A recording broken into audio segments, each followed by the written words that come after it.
about the NHL and the Stanley Cup playoffs. What's going on with the Stars? Dude, Been tough, huh? it's been rough, man. It's one of those like it's as a fan, I'm trying to enjoy the ride, the fact that they actually made it to the cup final. I'm trying to enjoy that aspect, but it's so frustrating when you watch them basically give games away. And Yeah. that's what they've been doing. Like, dude, there's been times in every single game where show that we're the better team. I mean, obviously we're the underdogs in this according to like Vegas odds, stuff like that. But dude, there's been like take for instance, so we're As recording far this. as As like game 3 goes, I mean, the just the giveaways and the stupid penalties, dude. right. Um, I mean, and the same thing in game 2. Stupid penalties. Game 2, so we'll start with game 1. So game 1, we came out and we just played true Dallas Stars hockey.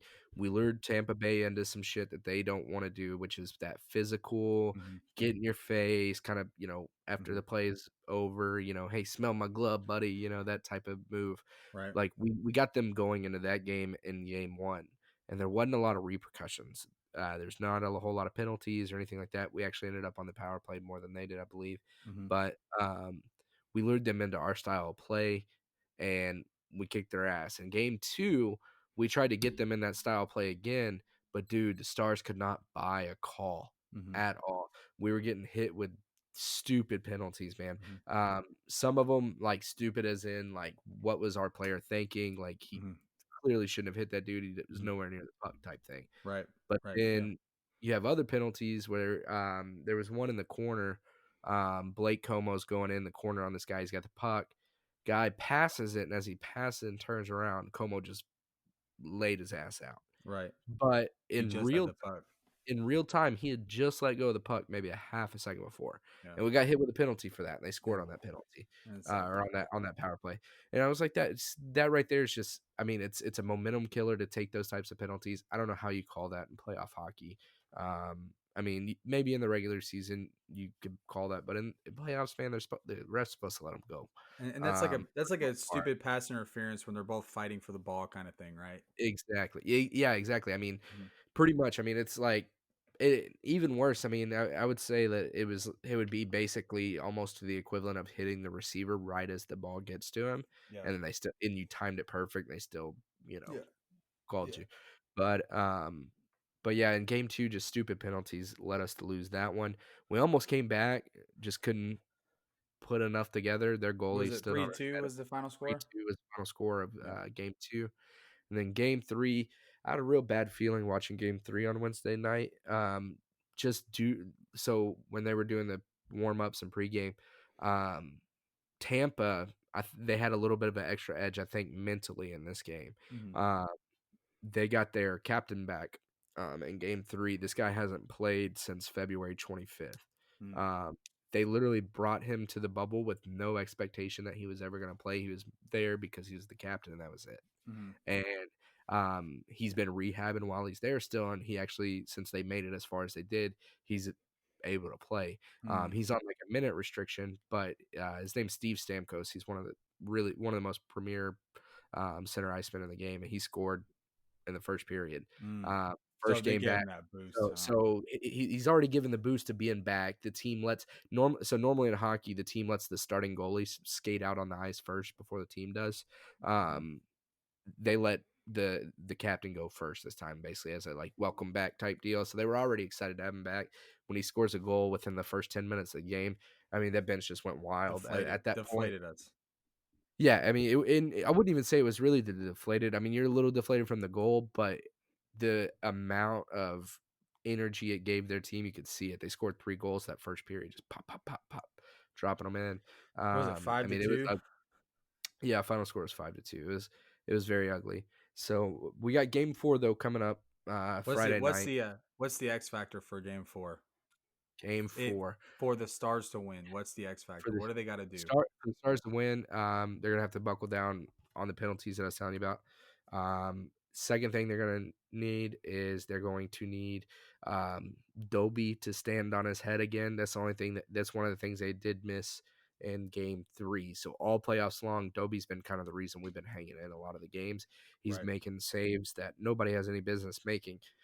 Game 3, he was not making those saves. I mean, it's not on him by any means. I'm not Yeah. saying that he should be making those saves.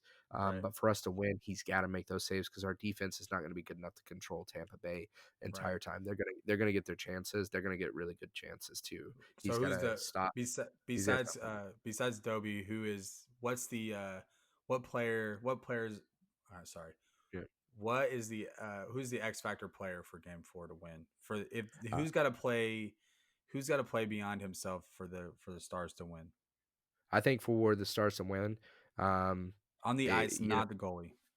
yeah, X factor for them as far as skaters go is going to. I'm going to say Tyler Sagan. He hasn't scored Hmm. in I think 10 games now, 11 Yeah. games. Yep. He's been really silent on the goals.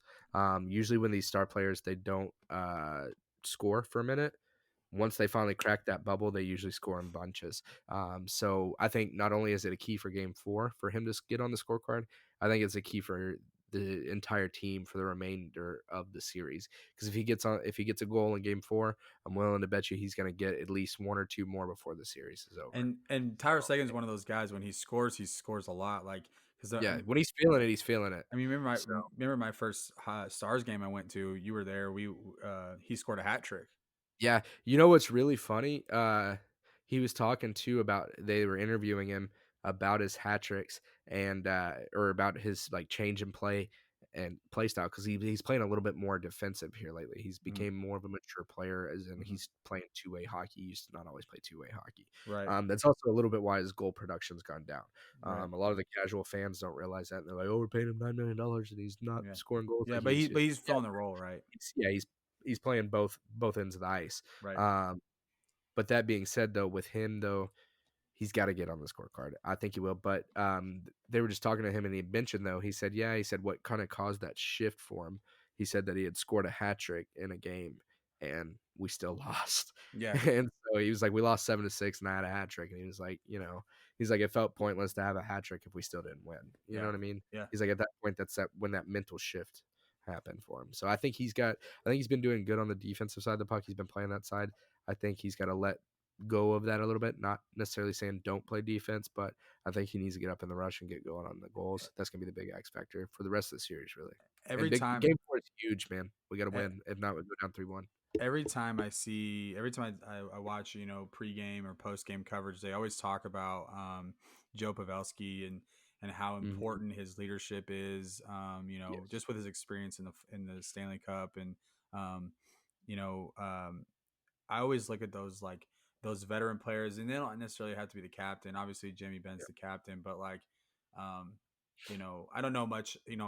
I love to watch hockey, and it's so much fun, and I enjoy playing the video games, and I like Yep. watching the fun stuff. I'm more of a casual hockey fan, but I always look at sports and I look at those players, and it's kind of like.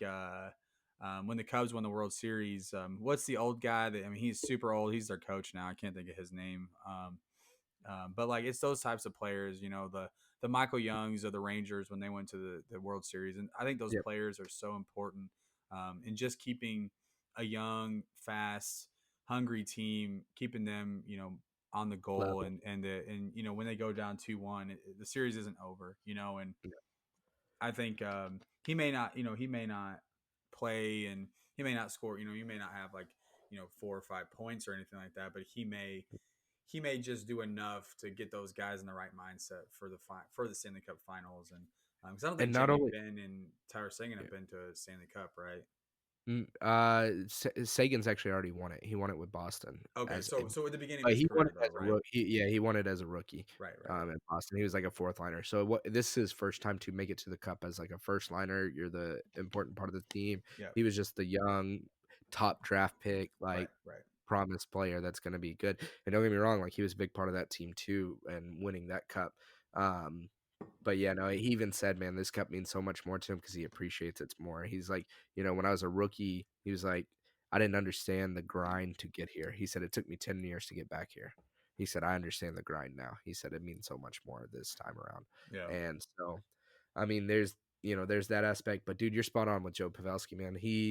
his veteran presence alone is huge for the Stars, but not only that is he's came up in key situations where our superstar players are not necessarily delivering all the time. Hmm. He has been. He's kind Hmm. of filled that void when they have not been. Right. And then you talk about his leadership too. Just cool story that I found, and we can kind of, I guess, end it on this one for the episode. But just kind of cool story with Joe Pavelski. So at the start of the Stanley Cup Finals, he found out in game he had I guess he had realized in game 1 they didn't leave the bench door open, and Hmm. so Dobie had to open his own door as he came out of the locker room to take the ice for the first time.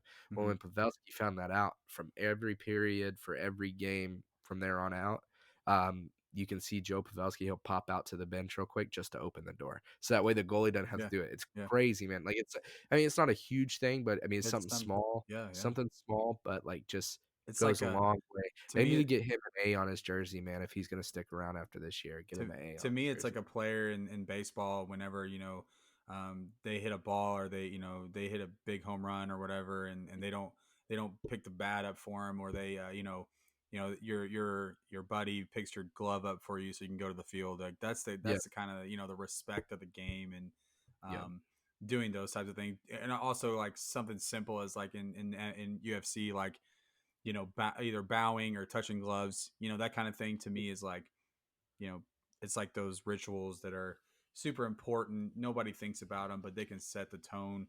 This is yeah. the discipline of the team, or um, just the respect of the position at goalie. Like those dudes, they wear that game on their back. They're getting Mhm. a. How fast do they hit pucks at those goalies? How fast is the Oh, puck moving? average at least probably 90 miles an hour. Right. If you're getting one from one of those big defensemen, like if Zdeno Chara is ripping a mean slap shot at you, it's clearing 100 miles an hour. And they're getting hit too.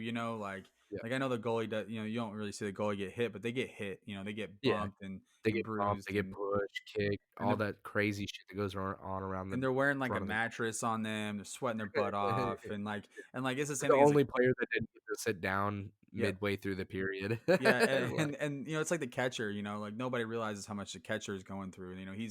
He's catching a ball 100 miles an hour, and he could possibly get run over. He can, if he misses the ball and he gets hit, it hurts. Like mhm, everybody thinks, oh, they got the pads on. Like, no, dude, that stuff still hurts. You're getting hit with a 100-mile-an-hour fastball. It's gonna hurt. Same thing with a frozen piece of rubber.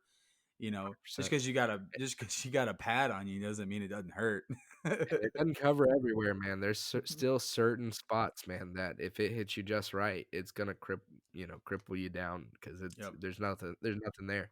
But Yep. nah, man. Originally I was saying with the Stanley Cup Finals, I was saying Stars in 6. I think that was me being optimistic. Um, I think I think it really depends on how Game 4 goes. To be honest with you, Yeah. but this is my prediction for the rest of the series. I think it's gonna be Stars in 7 only because I'm not going to say the Stars are going to lose. So I'm going to pick the Stars, obviously, but I think it's going to go 7 games. I think we're going to win game 4. I Hmm. think we're going to tie the series. I think then we're going to win game 5, Hmm. but then we're going to drop game 6, which would Hmm. be our game clinching one. It's going to tie the series, and it's going to come down to one final game. Hey, best case scenario, they just go 3 and out and win it all, right? Yeah. And then my original prediction of Stars in 6 still there, man. Yeah. But it's going to happen, man. Um, hope everybody tunes into the rest of the